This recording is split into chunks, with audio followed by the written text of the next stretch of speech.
Leslie Khoo here. This channel is about storytelling. When we hear the word storytelling, the first thing that comes into our mind is storybooks. But if you think deeper or widen the scope, that's not really true about storytelling and storybooks. In fact, storytelling comes in many forms. Of course, the most common one is books, right? Two books. But after we widen the scope, they can also come in other forms. Product brochures, business proposals, news articles, advertisements, movies, dramas, and many others.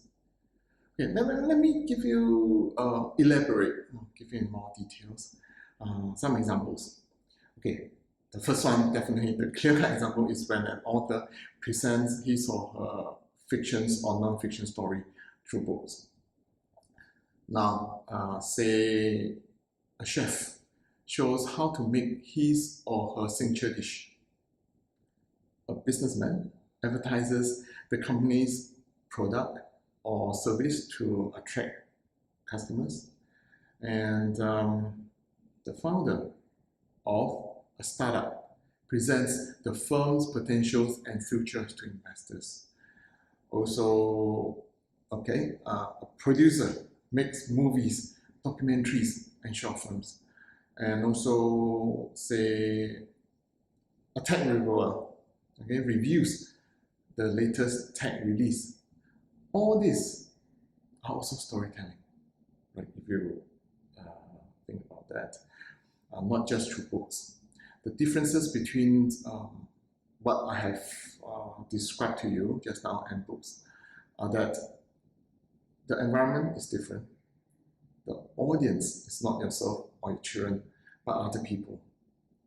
And the purpose is no longer for your own leisure or for the leisure of your children. It's for a specific purpose. And for me, I'm an author. I tell stories through books, the clear-cut way.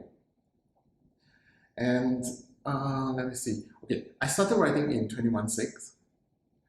In case any of you is interested in the books that I have written, just in case, if you're interested, I've included below a link to Amazon where my books are. So if you have time, go there and have a look.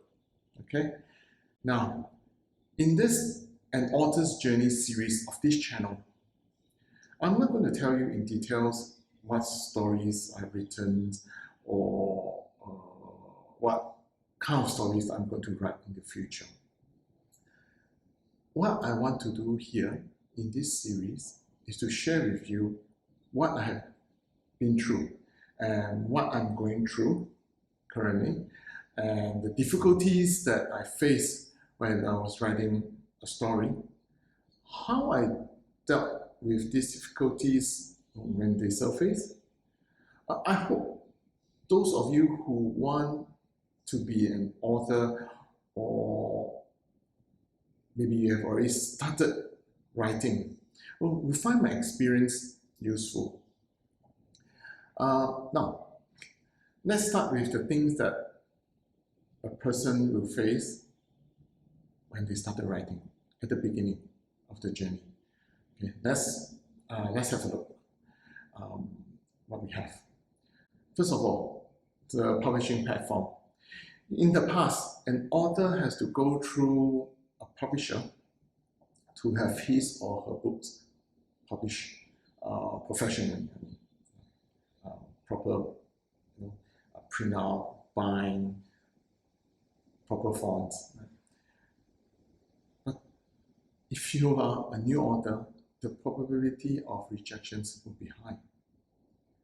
Okay, I mean, if a publisher sees that you're a new author, likely that they will not want to publish a book. But luckily nowadays, there are platforms that can help new or independent authors like myself publish their books. So the major task for the author is then to focus on creating a good story, a story that can attract readers. In terms of platform, I use Kindle Direct Publishing for my ebooks and paperbacks. Yes, you heard correctly, paperbacks as well. If you think that I have to keep stock of my paperbacks, then you're wrong. I don't have to keep any stock. I don't have to at all. Amazon will print the book and bind it into a proper paperbacks when there is an order. So when there is an order, Amazon will print the book, bind it, and send it out. For me, there's no need to keep any stock. And moreover, Kindle Direct Publishing is free.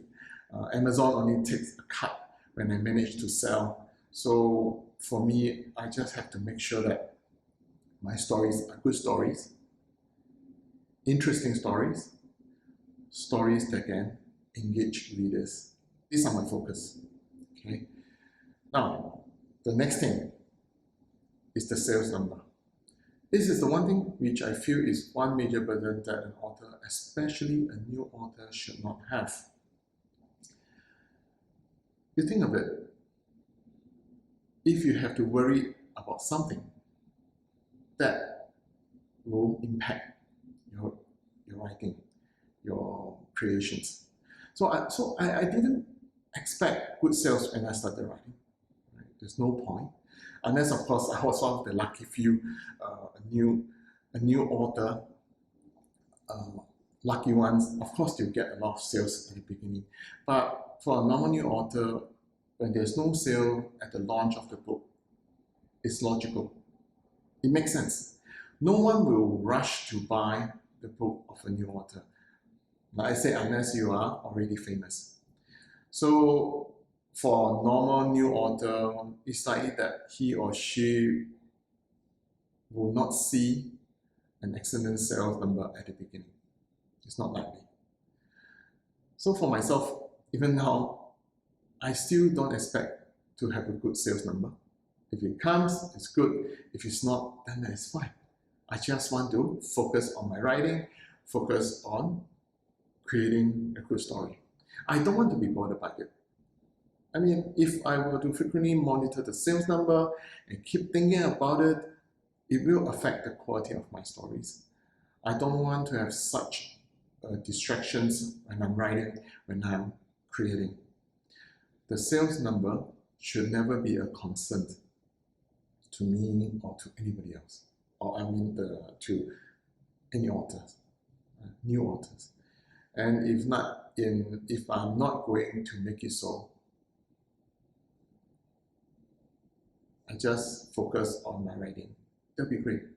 Moreover, there's no monetary cost as Amazon does not charge me or uploading my books to its website. The only cost that I face are time and effort. These are the two things that I have to invest in. And nothing is free. I have to put in effort. So it's all up to me how much time, how much effort that I want to put in. And other than that, I have also realized that I also must have the discipline and determination. Without discipline as well as determination, it is difficult to continue to the end. This is the first video of the new channel. I reckon it may be a bit too long to watch, so I decided to break it into two parts. This is part 1. If you like what you have watched so far, I hope you enjoy part 2.